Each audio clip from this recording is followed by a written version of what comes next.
Happy and you know it, clap your hands. If you're happy and you know it, then your face will surely show it. If you're happy and you know it, clap your. Did y'all sing? Y'all used to sing that too? Yeah. Did y'all sing that in school? And it was a good feel song. And clap your hands, stomp your feet. And the idea was, energetically, it was a feel-good song. It was a song that for little children who, for most of us, without any other environmental challenges, lived a happy life, especially at that very young age, preschool and kindergarten. But I want us to just think about this idea of in search of my happy place. Where is that? Where is that? Is that a physical location? No, spiritual. Oh, a spiritual location. The brother here said it's a spiritual location. I will ditto that. It's a spiritual location. So many of us, though, I'm sure you would agree, try to find that happy place in people, in things, in our work, in what we can buy. And maybe if I can make this much money, then I'll be happy. Or maybe if I can be with this person, then I'll be happy. Or maybe if I can drive this car, I'll be happy. Or live in this community. Or maybe if my health was better, I'd be happy. Maybe if, I didn't have to deal with, these challenges on my job, I would be happy. But as the brother said here, when we think about it, happiness is a spiritual place. And if it's a spiritual place, in which I would agree with you, happiness then is about living from the inside out versus all those other things, which is about living from the outside in. So let's just talk about this for a few minutes. In search of my happy place, we just concluded this week our book study group, and we had a wonderful 6 weeks on the 4 Agreements, a practical guide to personal freedom by Don Miguel Ruiz. In this book, it presents a Toltec idea and view of life and what is required to regain our personal freedom. I think most of us would agree it's challenging to be happy if we don't feel free. Part of being happy has to do with spiritually feeling free, feeling uninhibited, unrestrained, free to be myself, free to be who I choose to be. So part of being happy has to do with freedom. Now freedom, again, we can think about that as being a spiritual place, because you can be bound in chains and still be free in your mind. You can be free from chains, but bound in your mind, right? Right. You can be incarcerated physically, but free in your mind and in your spirit. And you can be walking these streets every day and not incarcerated, but still bound in your spirit and in your mind. So ultimately, freedom is about being free from a spiritual perspective and not necessarily just from a physical perspective. The ideas that are presented in the book, the 4 Agreements, are ancient wisdom from the Toltec tradition. Indeed, though, we can find these seeds of truth in most religious traditions: Judaism, Christianity, Buddhism, Hinduism, and many other ancient wisdom traditions that are no longer available to us. Many are lost to the modern day. But there's one quote I want to just highlight from the book by Ruiz, and it talks about this idea of being free from the inside. And he says, one function of the brain is to transform material energy into emotional energy. And I want us to think about that. The main function, he goes on to say, of the mind is to dream. How many of you dream? I mean, at night, you go to sleep, or you sit down and you daydream, or you fall asleep at night and you dream. What we know is, at least scientifically, is that we all dream. Sometimes we remember our dreams and sometimes we do not. But we all, because that's what the mind does. Even when we're sitting, we're daydreaming. Have you ever been sitting someplace, maybe waiting for a doctor's appointment or waiting for something else, and your mind just drifted and you were miles away? And they had to call you to bring you back because you had drifted. You had not went anywhere physically, but in your mind, you were miles away. You weren't there anymore. So the mind's function is to dream. And that is really the creative power that we have when we think about why is this important. The challenge of becoming fully who we are, fully human in this life, is for us to reconnect and to remember the essence of our being, which is spirit, while at the same time functioning in a material realm, meaning what we can see, what we can feel, what we can touch, what we can hear. That's the material world. If we can see it, smell it, touch it, feel it, that's the material world. So we live in a material world, but at the same time to be able to reconnect to our essence, which is spirit.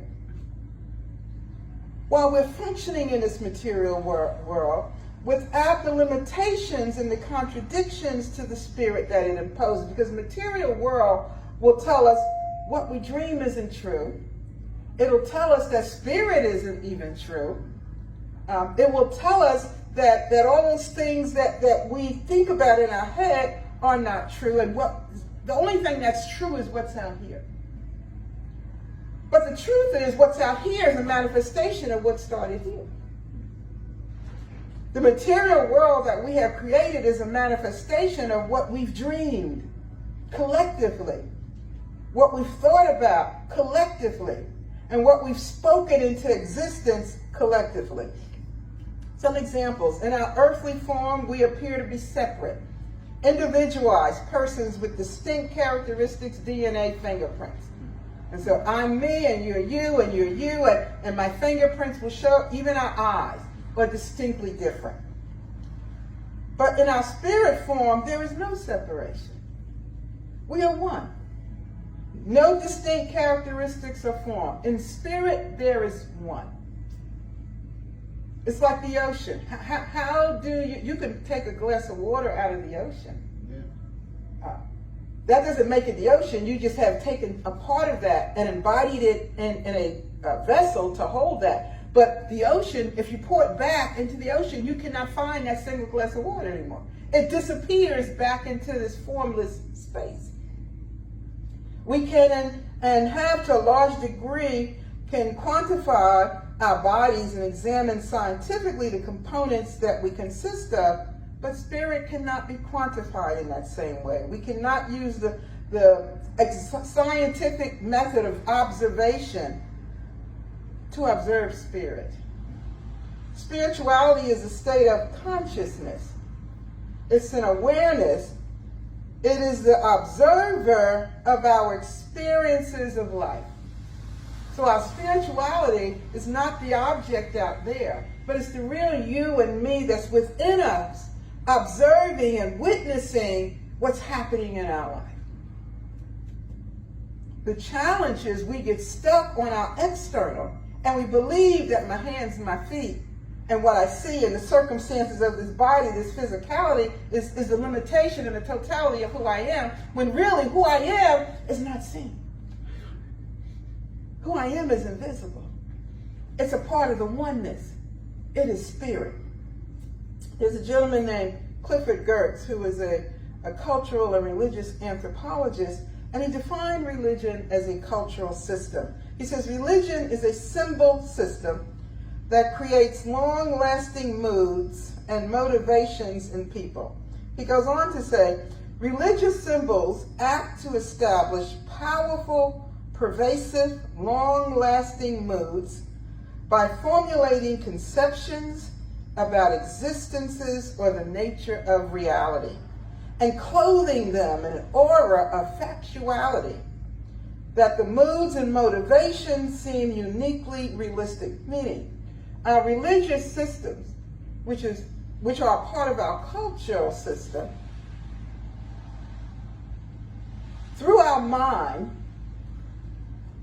takes that material world that we've been introduced to, mixed with the energy and the emotions that we are presented with, and defines them in a way that we then give meaning to the world in which we live. So, for example, we think of religious systems as a church, the various religions. And we're familiar with Christianity, Judaism, Islam, etc., etc. But in this sense, a religious system is really the culture that we live in. So our economic system, real capitalism is a religious system. Democracy is a system of religion. Communism is a system of religion. Whatever creates a reality in our world that we then define as true and real, and that we agree to and we live in and with, whether we like it or not, that's a religious system. Religions do not necessarily negate spirituality. Instead, they are the vehicle through which we transmit our emerging memory of spirit as we construct and carve out our human existence in this earthly realm.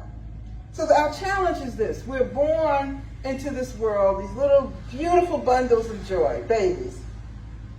But we have no framework of what it means to be a human being, because we are spirit burst into this world in a human form, and we have no idea of how it is to navigate and be and live in this human body. We don't know what it means to be a human being. We have to be taught. We have to learn what it means to be a human being. We come here spirit, and part of learning what it means to be a human being is that we forget, we fall asleep to who we are. And we awaken to this material world, which we then become convinced is who we are. When we are born into a cultural system, we are taught, trained, and indoctrinated, and our brains are thoroughly washed in what I would describe as polluted water or polluted energy.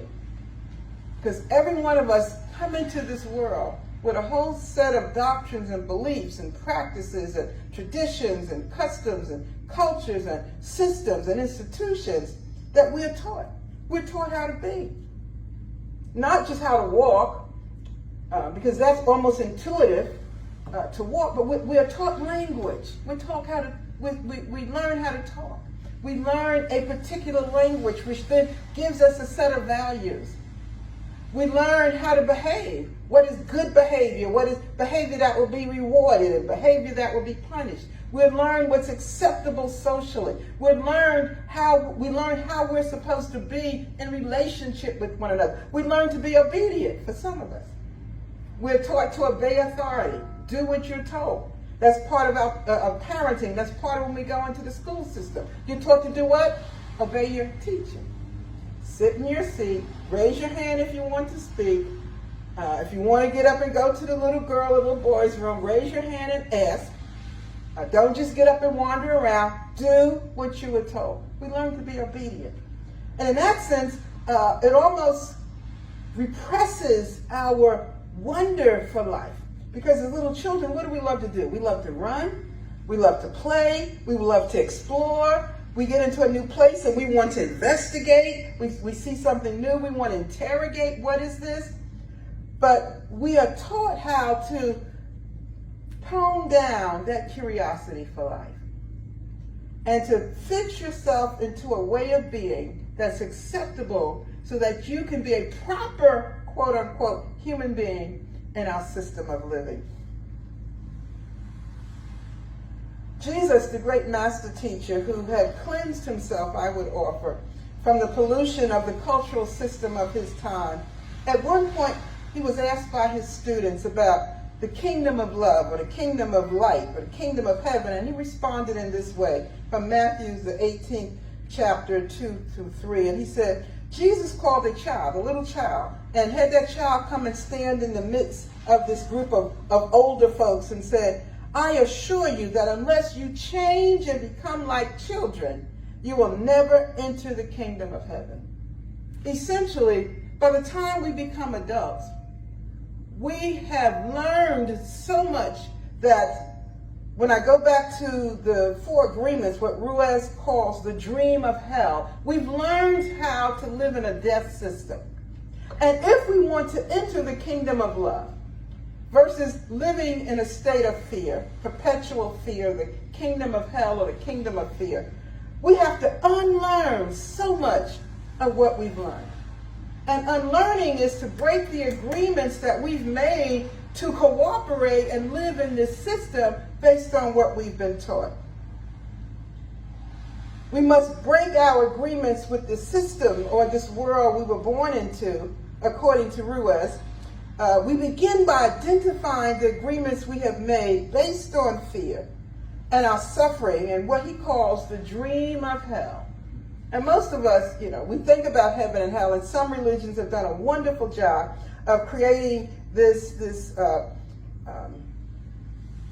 idea of hell being a place of punishment that awaits us after we die, after we leave these earthly bodies. And if we haven't done right while here, it awaits us.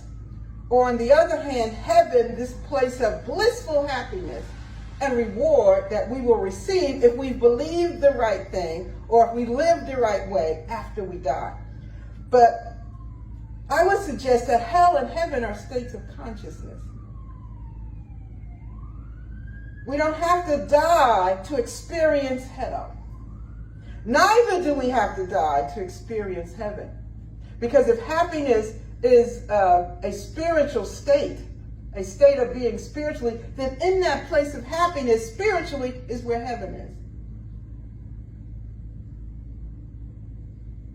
Many of us live our lives in a constant state of some level of fear, addicted to being the way we are, meaning that we've been a certain way for so long that that's what's comfortable, and even though it's not getting us out of the rut that we're in, we perpetually keep repeating those behaviors, and we are addicted to that. We're addicted, some of us are, to anger, to self-pity, to jealousy, to fear, to being a victim, to being judgmental. Some of us are addicted to being abused. We perpetually keep putting ourselves in relationships and situations of abuse. And then some of us are addicted to self-abuse. We constantly abuse ourselves. Those are all based, I would suggest, on this idea that we have dreamed a dream that we're living in. And another way we could say it is a nightmare. Because a scary dream is what? We call it a nightmare. If we want to live in heaven here on earth, and we want to break our agreement with the dream of hell or the nightmare or the scary movie, which is this world system, a cultural system, we have to come to develop new systems of governing and being in our own bodies. Each one of us must begin the process of transformation, identifying what have I agreed with that's not life-affirming. We talk about life-affirming, our 7 agreements for triumph, we call 7 life-affirming principles. What have we agreed to in our lives that does not affirm our life? And sometimes that's kind of hard to back into it. And you need only look at what's the outcome of my life? What are the patterns? What are the results? What are the things that I keep realizing in my life that I don't like, that I'm not happy with, that's not getting me to where I think I want to go? And if we start at that place and look at, well, if I'm doing A, B, and C, and I'm getting D, but I don't want D, then I have to change what I'm doing, right? It's like a compass. If I set my GPS and I want to go south, but I end up west, I have to look at my GPS and say, I must be putting the coordinates in wrong. Because if I want to go west, it shouldn't be taking me south. There's something that I'm doing as I'm plotting this course that's taking me in a direction that's not what I say I want to go. We've heard perhaps that saying that insanity is doing the same thing over and over, but doing what? Expecting different results, right? Who would, knowing that the stove is hot, keep touching the hot stove? Which is, you're going to get burned if you do. Who would knowingly keep doing that and keep saying, well, that stove keeps burning me? You know, keep cursing the stove. Every time I touch it, I get burned. Look at my hand is so splintered, I can hardly, bruised, I can hardly use it because the stove is hot. Why do you keep touching the hot stove? You know that if you touch it, you're going to be burned. Doing the same thing over and over, expecting different results. Each one of us must begin the process of transformation, identifying the agreements we have made with death. What agreements have you and I made with death? And how do we know that? We know that from the results of our life. Some of us have made agreements with death by what we eat. Yes? Yeah. We know that's not healthy. We know that's not good for us, yet we continue to consume it. So on some level, we've agreed that, this is all right. I made an agreement with death in that area. Some of us have made agreements with death in our emotions. I know that I keep going around in this cycle of victimization and anger and unforgiveness, but I don't want to let go of that. So I hold on to it, knowing that, just like the negative food or the unhealthy food I eat, those unhealthy emotions are also creating death in my body and in my spirit. How do we make new agreements, and how do we release ourselves from the agreements we've made with death? And we can only do that by first identifying how we've made those agreements. And we don't remember when we did it because we came into this world and we were taught many things. And when you get to be my age, it's pulling back layers and layers, on that onion. You're peeling back and peeling back. But you have to begin at a small place. What is it that I keep producing in my life that is not healthy and is not serving me the way I want it? Is this the life I dream for myself? You got to ask yourself that. Is this the life I dream for myself? If not, then whose dream am I living in? Whose dream for me am I fulfilling? Can I take back the power to dream the dream for my own life and to begin to bring into existence, to manifest through my mind, turn that material, those thoughts into energy, defining that energy in a way that serves me in a healthy way. Identify where we've agreed with death and pay attention to our own behavior, always reinforcing those agreements or beliefs. We have to die to these agreements. We have to kill them. We have to let them go. And sometimes it's painful because the only way we know how to be is how we are, right? If that's the only way you know how to be, that's the only way you know how to be. And sometimes it's scary saying, but I want to change a new path. Some of us take the same path every day. When I used to go to work, and I lived in Newark, I worked downtown. If I was driving or taking the bus, I went the same way every day. And it becomes autopilot because then you don't even pay attention, you don't think about it, you just do it. Your mind has it encoded and you just go. Breaking all habits and patterns means you have to become focused, have to pay attention, you have to take off the autopilot, and you have to be present in your own skin. Make new agreements that are life-affirming, one day at a time, slowly making the changes necessary to create in your own life the kind of change that's transformative. We don't have to take on big things. Take on little things. First just acknowledging that, yes, this is not the dream I dream for myself.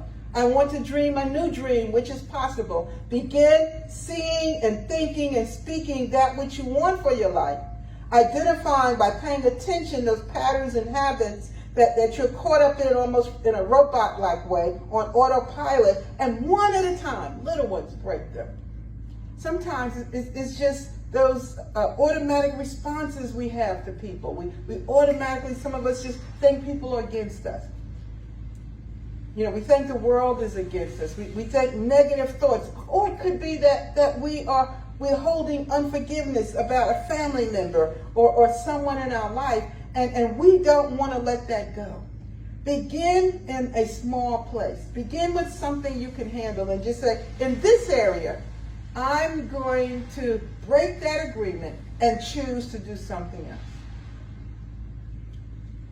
Make new agreements that are life-affirming one day at a time. Change is necessary to create in your own life the kind of change that is transformative.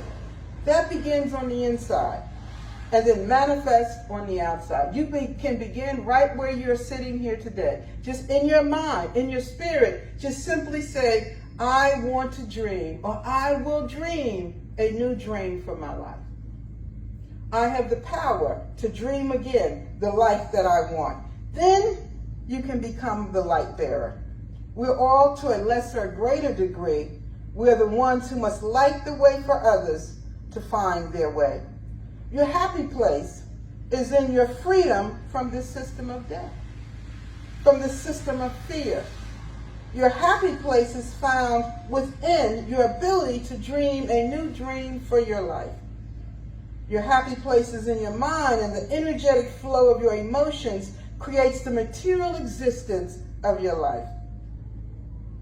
Your happy place is living fully in your body and loving your body just as it is.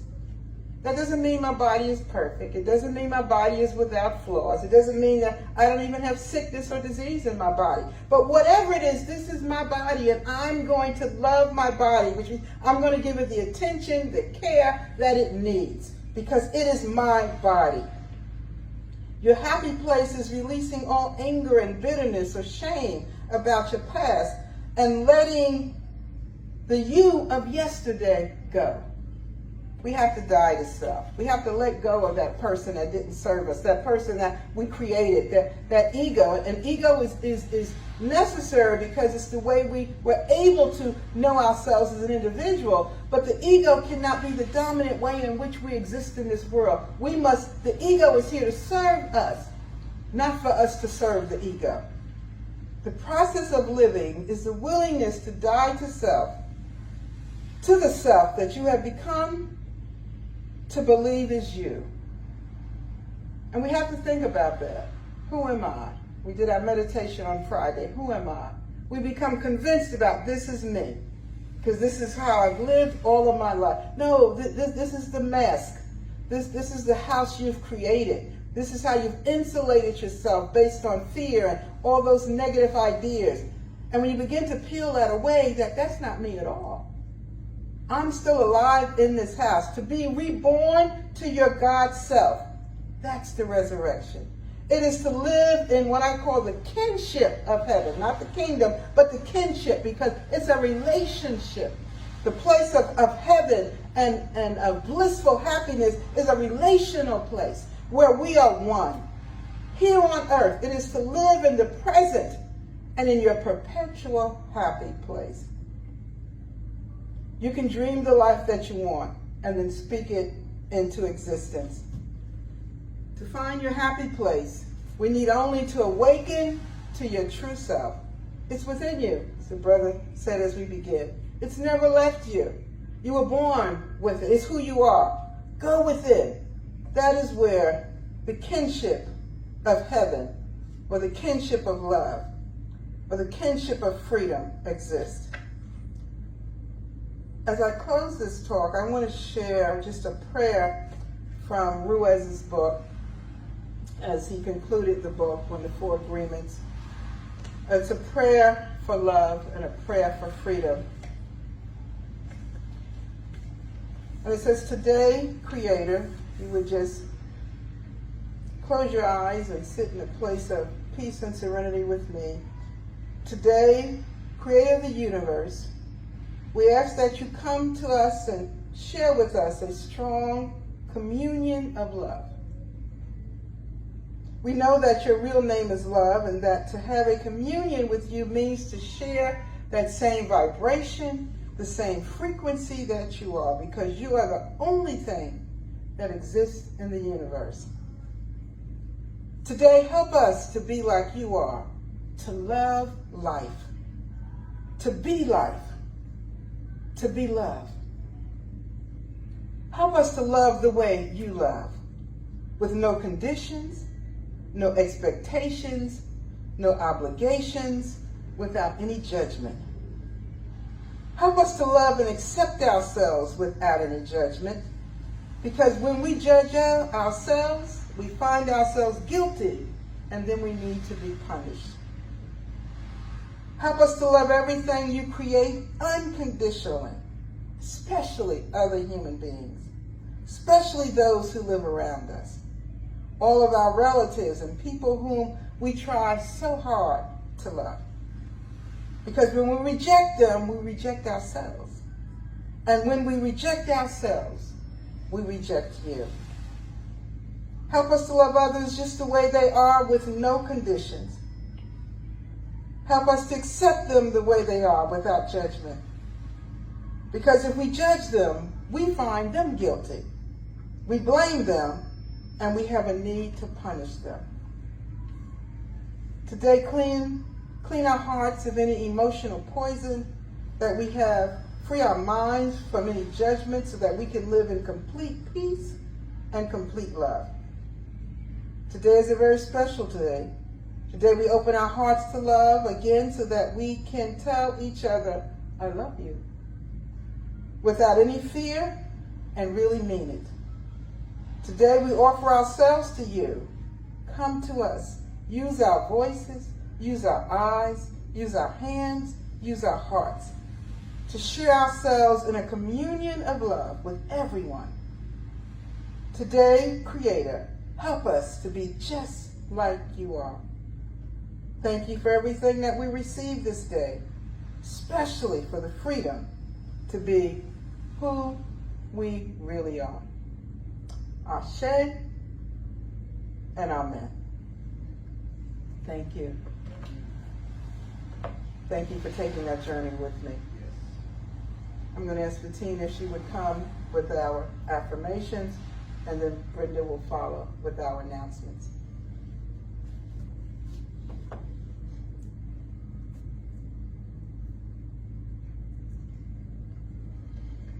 Affirmations for evolving spiritually. I love myself. I am enough. I accept myself. I matter. I am grateful. I am